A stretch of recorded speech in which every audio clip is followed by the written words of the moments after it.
السلام علیکم ورحمۃ اللہ وبرکاتہ۔ آج کی نشست میں ہم بات کریں گے کہ سورۃ الفاتحہ ہر نماز کا لازمی حصہ اور جز ہے۔ اس کے بغیر کوئی بھی نماز اللہ کے ہاں وہ مقبول نہیں ہوتی۔ وہ شخص امام کے پیچھے نماز پڑھ رہا ہے یا انفرادی پڑھ رہا ہے، سورۃ الفاتحہ کا پڑھنا لازم اور ضروری ہے۔ امام اپنی قرات کو جہری کر رہا ہے یا سری، سورۃ الفاتحہ پھر بھی پڑھی جائے گی۔ اور یہ صرف میں بات نہیں کر رہا ہوں، بلکہ اس پر محمد رسول اللہ صلی اللہ علیہ وسلم کے چند احادیث بحوالہ انشاءاللہ ہم سنیں گے۔ نبی مکرم صلی اللہ علیہ وسلم کی حدیث صحیح بخاری میں 756 نمبر اور صحیح مسلم میں یہی حدیث 394 نمبر پر موجود ہے۔ رسول اللہ صلی اللہ علیہ وسلم نے فرمایا لا صلاۃ لمن لم یقرأ بفاتحۃ الکتاب، جس شخص نے سورہ فاتحہ نہیں پڑھی اس کی نماز نہیں ہے۔ اور اس حدیث پر جب آپ صحیح بخاری کو کھولیں گے 756 نمبر، وہ باب کو نام یہ دیتے ہیں کہ سورۃ الفاتحہ پڑھنا ہر نمازی پر واجب ہے، خواہ وہ امام ہو، منفرد ہو، مقتدی ہو، حضر میں ہو یا سفر میں ہو، جہری نماز میں ہو یا سر میں ہو، کسی بھی حالت میں ہے سورۃ الفاتحہ کا پڑھنا وہ لازم اور ضروری ہے، اس کے بغیر نماز نہیں ہوتی۔ اسی طرح رسول اللہ صلی اللہ علیہ وسلم کی ایک اور حدیث ہے من صلی خلف الامام فلیقرأ بفاتحۃ الکتاب، جو شخص امام کے پیچھے نماز پڑھے اسے سورۃ الفاتحہ پڑھنی چاہیے۔ اس کے علاوہ ایک اور روایت جو ہمارے لیے اس معاملے کو بالکل عیاں کر دیتی ہے،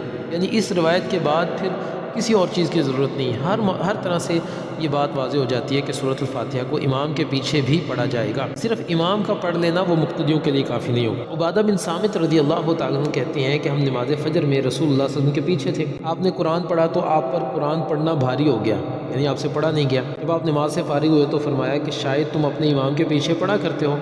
ہم نے کہا جی ہاں، ہم آپ کے پیچھے پڑھتے ہیں۔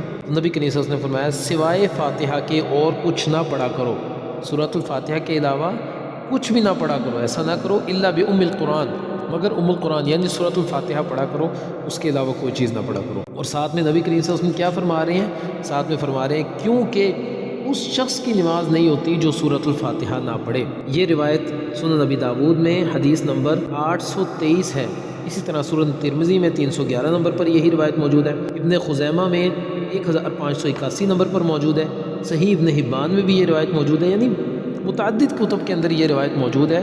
اور دیکھیں اللہ کے نبی اس میں کہہ رہے ہیں کہ میرے پیچھے قرات نہ کرو سوائے سورہ فاتحہ کے، کیونکہ جو سورہ فاتحہ نہیں پڑھتا اس کی نماز نہیں ہوتی۔ سیدنا عبادہ رضی اللہ عنہ فاتحہ خلف الامام پڑھنے کے قائل تھے، یعنی وہ خود بھی امام کے پیچھے سورۃ الفاتحہ پڑھا کرتے تھے۔ اور آپ سے امام کے پیچھے سورۃ الفاتحہ پڑھنے کا سبب پوچھا گیا تو انہوں نے کہا لا صلاۃ الا بہا، کیونکہ اس کے بغیر نماز نہیں قبول ہوتی، لہذا تو نماز قبول نہیں ہوتی تو میں اس کو کیوں چھوڑوں۔ اور عبادہ بن صامت رضی اللہ تعالیٰ عنہ کا یہ قول سنن الکبریٰ للبیہقی کے اندر موجود ہے۔ اسی طرح انس رضی اللہ تعالیٰ عنہ بیان کرتے ہیں کہ رسول اللہ صلی اللہ علیہ وسلم نے فرمایا وَلْيَقْرَأْ أَحَدُكُمْ بِفَاتِحَةِ الْكِتَابِ فِي نَفْسِهِ، تم میں سے ہر شخص کو یہ چاہیے کہ وہ آہستہ آواز میں سورۃ الفاتحہ کو پڑھے۔ اسی طرح صحیح مسلم میں ایک روایت ابو ہریرہ رضی اللہ تعالیٰ عنہ بیان کرتے ہیں کہ رسول اللہ صلی اللہ علیہ وسلم نے فرمایا جس شخص نے نماز پڑھی اور اس میں سورۃ الفاتحہ نہ پڑھی تو وہ نماز خداج ہے، یعنی ناقص ہے، مکمل نہیں ہے۔ خداج کا لفظ اللہ کے نبی نے استعمال کیا۔ جب ہم عربی ڈکشنری کو کھولتے ہیں تاکہ ہمیں معلوم پڑے کہ خداج کس کو کہتے ہیں، اس میں سے کوئی بھی کتاب عربی لغت کی کھول لی جائے، قاموس الوحید ہے یا پھر اسی طرح لسان العرب ہے، تاج العروس ہے، کوئی بھی کتاب اس میں کھول لی جائے، ان سب نے لکھا کہ خداج کہتے ہیں جب اونٹنی اپنے بچے کو وقت سے پہلے گرا دیتی ہے پھر اس کو خداج کہا جاتا ہے، یعنی وہ مکمل ہی نہیں ہوتا، اس سے پہلے اس کو گرا دیتی ہے، کوئی فائدہ نہیں اس کا بلکہ نقصان ہوتا ہے۔ اسی طرح وہ بندہ جو سورہ فاتحہ نہیں پڑھتا تو اس کی نماز کو اسی طرح، یعنی جیسے وقت سے پہلے اونٹنی نے اپنا بچہ گرا دیا نا، اسی طرح اس کی نماز ضائع ہے بالکل۔ اور صحیح ابن خزیمہ میں کچھ الفاظ اس طرح ہے کہ نبی کریم صلی اللہ علیہ وسلم نے فرمایا لا تجزئ صلاۃ لا یقرأ فیہا بفاتحۃ الکتاب، جس نماز میں سورۃ الفاتحہ نہ پڑھی جائے وہ کفایت نہیں کرتی، یعنی واضح ہو گیا، معلوم پڑ گیا اس سے کہ سورۃ الفاتحہ کے بغیر پڑھی گئی نماز بے سود اور بے فائدہ ہے، اس کا کوئی فائدہ نہیں۔ یہ ساری کی ساری میں نے آپ کو نبی کریم صلی اللہ علیہ وسلم کی احادیث سنائی ہے، اس میں کوئی بھی میری بات نہیں ہے، میرا کوئی فتویٰ نہیں ہے یا میرے علاوہ کسی اور کا فتویٰ نہیں، بلکہ نبی کریم صلی اللہ علیہ وسلم کی ساری روایات ہیں، جیسے حوالہ جات میں نے آپ کو ساتھ میں دیے، آپ اس کو نکال کر دیکھ سکتے ہیں۔ واضح طور پر امام کے پیچھے بھی نبی کریم صلی اللہ علیہ وسلم نے کہا کہ سورۃ الفاتحہ کو پڑھا جائے وگرنہ نماز نہیں ہوتی۔ اسی طرح عبداللہ ابن عباس رضی اللہ تعالیٰ سے مروی ہے، فرماتے ہیں اقرأ خلف الامام بفاتحۃ الکتاب، امام کے پیچھے سورۃ الفاتحہ پڑھو۔ اور یہ وہ صحابی ہیں جن کے حوالے سے نبی کریم صلی اللہ علیہ وسلم نے دعا کی تھی اللہم علمہ الکتاب، اے اللہ اس کو کتاب کا علم دے دے۔ قرآن کریم کا ایک بڑا ذخیرہ، بڑا علم رکھنے والے عبداللہ ابن عباس تھے، حبر هذه الامہ، اس امت کے بڑے عالم بھی ان کو کہا جاتا ہے۔ کیا خیال ہے کہ اتنا بڑا علم جو نبی کریم صلی اللہ علیہ وسلم کی دعا سے ان کو ملا کتاب اللہ کا، پہلی ہی سورت الفاتحہ کے حوالے سے وہ غلط فتویٰ دے دیں گے؟ نہیں، ایسا ممکن نہیں ہے۔ تو انہوں نے عبداللہ ابن عباس رضی اللہ عنہ نے یہ کہا اقرأ خلف الامام بفاتحۃ الکتاب،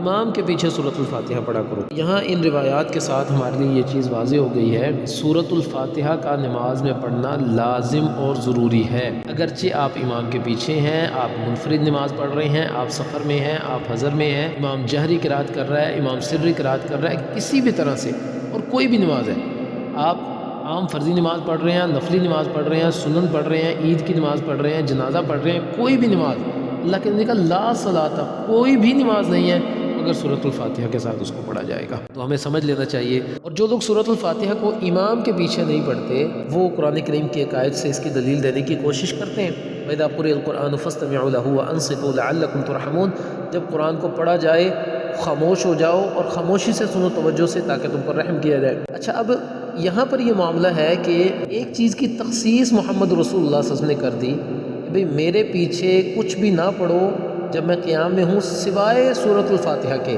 کیونکہ اس کے بغیر نماز نہیں ہوتی۔ تخصیص کر دی، اب سورۃ الفاتحہ کو پڑھا جائے گا، اس کے بغیر قطعاً کوئی بھی نماز نہیں ہوتی کسی بھی صورت۔ اور اس میں بہت ساری دیکھیں، جب ہم شریعت کے راستے کو چھوڑتے ہیں تو ہم کسی بھی صورت اس پر پورے نہیں اتر سکتے، خود اپنی منمانی کرتے ہیں، ہم اپنی ہی بات کے نیچے دب جاتے ہیں۔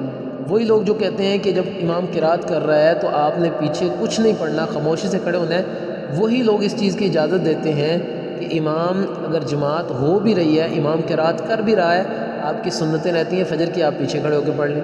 یہ کیسے اجازت دے دی بھئی آپ نے کہ بھئی امام قرات کر رہا ہے، وہ قرآن کریم کی تلاوت کر رہا ہے، آپ سورۃ الفاتحہ پڑھنے سے تو روک رہے ہیں لیکن پوری کی پوری سنتیں پڑھنے کی اجازت دے رہے ہیں آپ۔ تو ہمیشہ نبی کریم صلی اللہ علیہ وسلم کے فرامین میں خیر ہوتی ہے، ہر لحاظ سے خیر ہے، اور جو اللہ کے نبی نے بیان نہیں کیا ہمیں اس سے بچ جانا چاہیے، اس سے بچنے میں ہی ہمارے لیے خیر ہے۔ اللہ تعالیٰ سے دعا ہے اللہ تعالیٰ عمل کرنے کی توفیق عطا فرمائے۔